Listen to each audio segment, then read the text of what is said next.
Line, I have a person who is currently incarcerated at the Washington State Penitentiary. Will you please state your name? Anthony Covert. Now, I've noticed that you've had several ideas about some of the stuff that's going on in the world, particularly the way folks are treating other folks, like the law enforcement and people they go out to arrest. What would you like the audience to know about this situation from your standpoint? Well, one of the biggest things that I find most concerning is the aspect of what does it mean to be an incarcerated person coming back into the community, right?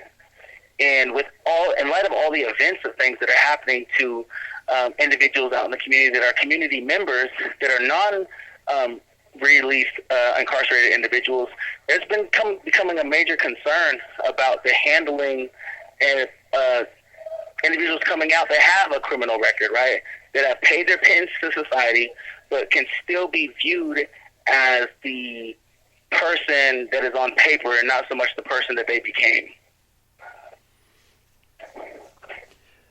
Now, is there a reason that people should trust someone who just comes out of incarceration?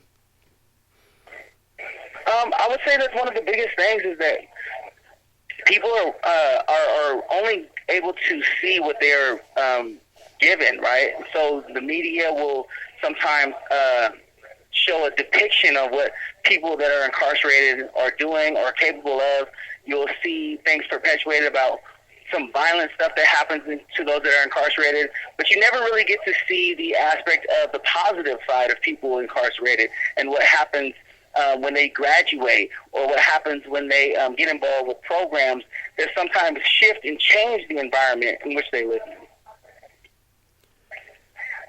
What do you think is one of the biggest reasons people commit crimes and go to prison? One of the biggest reasons people this time do what now? One of the biggest reasons people commit crimes and then subsequently go to prison.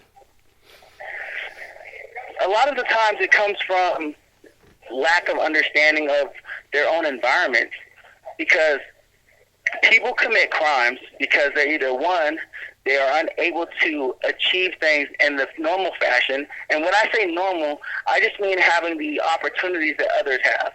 And so when you're a person, let's say in my situation, a person of color that is then thrust into society where your family has become dependent on either state-provided agencies such as welfare and things of that nature, food stamps, and you become solely dependent on those things, and you're unable to really pursue the pursuit of happiness because you are unable to have someone that can provide effective care, or you're unable to have someone that's able to maintain a job because there's not enough jobs available in their area, or it's people that lack the skills because our education system has been lacking in the tools to be able to teach people that have different learning styles.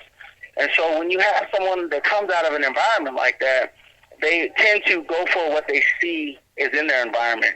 And so if there's drug dealing going on in your environment, if there's violence happening in your environment, and things where there's not an opportunity for people to get out of those environments or to change those environments, well, people tend to just fall into the same patterns of, well, this is what's normal in my community, so I'm just going to do what's normal and not strive to be anything more or anything different because there's no real opportunity for them.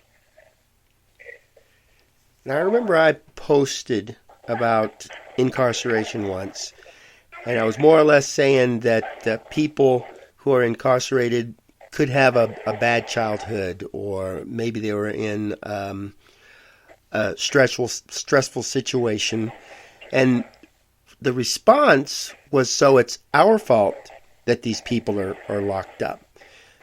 Now, do you think it's the government's responsibility or the community's responsibility to provide handouts and training and resources that would give you a better opportunity to stay away from prison, or do you think this is up to the individual to seek out stuff and do this thing on his own? I would say that there's both. It goes hand in hand, right? It is on the individual to seek out, to try to figure out what is available in their communities. But I also think that it's on the communities and the governments to provide opportunities for people to find those things which they're seeking out.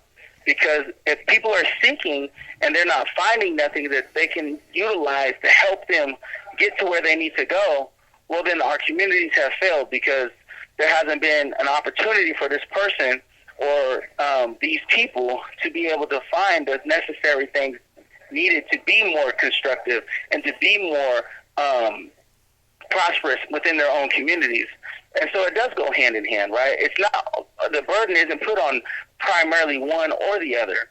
But I will say that the initiative on both parts would help increase the amount of success that happens in our communities. Now, you're in protective custody. You're in protective custody right now, and there are a lot of resources that's available in there. You have training that you can go to. You can even get degrees. You have good medical attention, which is something that you should be getting on the outside. Those same opportunities should be available. So let's say a year ago you aren't incarcerated. Compare that to being incarcerated and what made a difference. So last year you wouldn't have been incarcerated. What would you have done? Last year you were incarcerated. What did you do? So could you compare having those resources available within prison and then the resources being available outside of prison, and how that made a difference in your life? So when I got incarcerated, I was 18 years old. And so during that time, I was in this transition period of leaving what is deemed an adolescence age to a adulthood age, right? That transition from 17 to 18, you are now recognized as an adult in the United States. And so during that time, I sought out help from being a ward of the state. They assisted me in getting an apartment. They assisted me in being able to furnish my apartment and set up my pretty much my life to some degree. And then it was on for me from there on to figure it out. So I enrolled into school. I had a job. I was able to make it to and from my job and school and kind of balance it out. Then the struggling aspects came in when I needed more assistance. I didn't know where to go or to look for that, because I wasn't taught where to go or to look for that. And so the places that I would go and try to seek out assistance or help, it was more so running into people that felt like I should already just know this stuff. And when they would give me paperwork and things like that to fill out, and I'd be like, well, I don't know what's happening here. Well, there's such a high volume of individuals that are in that same position that you become discouraged, right? Now, is that an excuse to go out and commit crimes? That's not what I'm saying. What I am saying is that because of that, I went and resorted to what I seen previously in my community as an outlet to be able to maintain a status of living, where it was me being able to maintain a place to stay, food on my table, and things of that nature, because I was unable to get further assistance.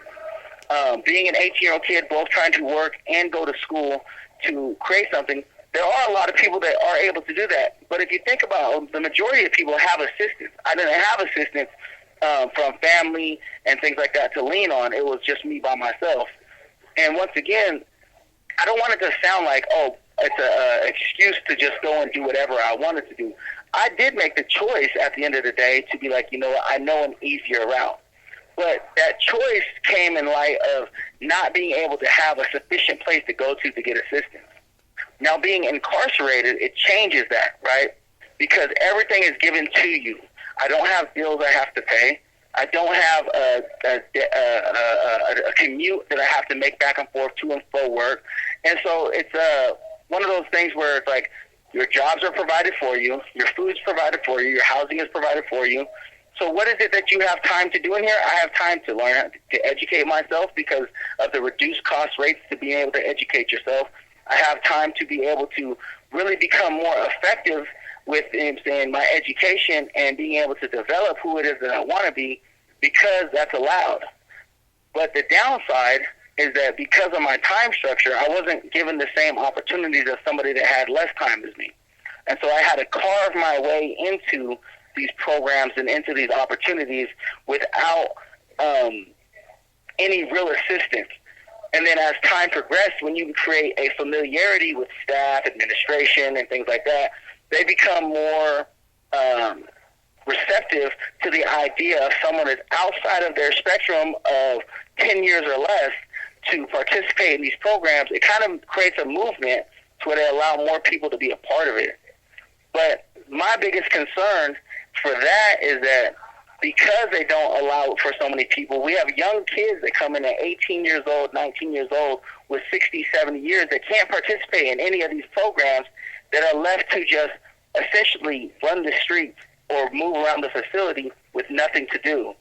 And you, as well as I know, and a lot of people would know, when you have kids with too much time on their hands, they tend to just resort to what it is that they've seen in their communities, whether it be violence, whether it be drugs, whether it be things to help them pass the time, because there's nothing else for them to strive for.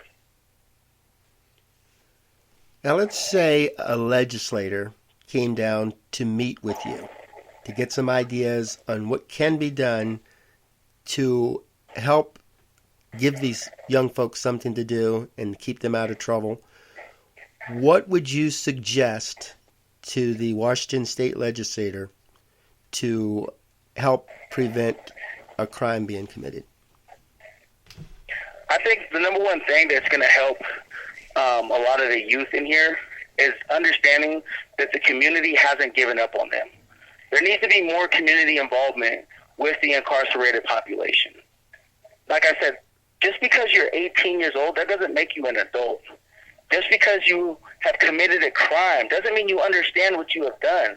You see, there's in brain science to prove that until the age of 25, the culpability factor of what it is that someone understands that they have done after committing a crime is very low compared to anyone after the age of 25. And so these kids, these young adults that are in here, they need to know that the community hasn't just given up on them. Because what happens when they come in here, what happened for me when I came into the system at a young age of 18 years old, I felt that my community abandoned me. And so since my community abandoned me, there was no sense or urgency to feel like, well, I need to go back and introduce myself in the community as this changed person, until I wanted it for myself. Unfortunately, not everybody gets to go through that process. Some people just stay in that very mind state that the community has abandoned them, and so therefore we're just going to go ahead and stay in what I'm comfortable with or what I'm familiarized with, because that's what I've seen growing up in my community. What I would say and reiterate is that the community involvement is so imperative to the success of people coming back into society that it needs to have more of that, especially here at WSP, Washington State Penitentiary. And how long have you been incarcerated? I've been incarcerated since 2008. I came here to the Washington State Penitentiary in 2010. Are you ready to return to society? I feel like that question has a lot of layers to it, right? Yes, in short terms, that I'm ready to go back into society. The reason why I say yes, I'm ready to go back into society, because not only have I taken accountability for my actions and understanding the harm that I did cause to my community when I committed my crime, but I also understand the power of being able to go out and utilize preventative action to prevent others that are in the same position I was in to find and seek out assistance, even if it's not readily available, giving them the encouragement and the tools necessary needed to be able to be successful. It's more so than just saying ready to be back to go back into the community. It is being able to say that I am ready to go back and be a citizen of the community. I'm ready to go back and be a contributing member to society. Because that's what society is about. That's what community is about. It's contributing to your community. And I didn't understand that as a young 18-year-old. But here I am at 32, understanding that My community is what is necessary for me to be successful. And in order for my community to be successful, I must need to be successful in that community for that to happen, and give opportunities to other people that don't have opportunities. And so that would be my goal, and not only my mission going back into the community is being a positive aspect of that community. And what do you expect the community to do when you walk out that door? For me, what do I expect for me to do? Well, the community. What kind of assistance do you expect from the community when you walk out the door, so we can welcome you with open arms? For me, I think the number one thing is for the community to accept the person that I am today, and allow for me to show them that my transition from an 18-year-old young adult to a 32-year-old man is a transition that wasn't made overnight. It took those 14 plus years for me to reinvent that kid and understand what it meant to not only cause harm to the community, but now what it means to bring healing into the community. I would like for my community to embrace me as one of their own and say, you know what, we are going to look past your past and look towards your future and what you do from here on out. Because everything you do from here on out is going to be working towards that goal of being a productive member in the community. And I think it is important to let the community know that in order for me to be able to fully immerse myself, they have to trust that I'm bringing something of value back into the community. Okay, before we go, do you mind if anybody reaches out to you on e-messaging like Securus and JPay? Absolutely not. Anyone can reach out. I am very open for people to be able to have an open dialogue with me. Any concerns or questions that they may have about what's maybe happening inside with the incarcerated population, I think it's important to keep these conversations going. We have 1 minute left. And to be able to keep these ideas flowing to create new opportunities. Fantastic. Well, thank you for sharing that with us, and definitely keep in contact. Absolutely. Thank you, Joel. You're welcome.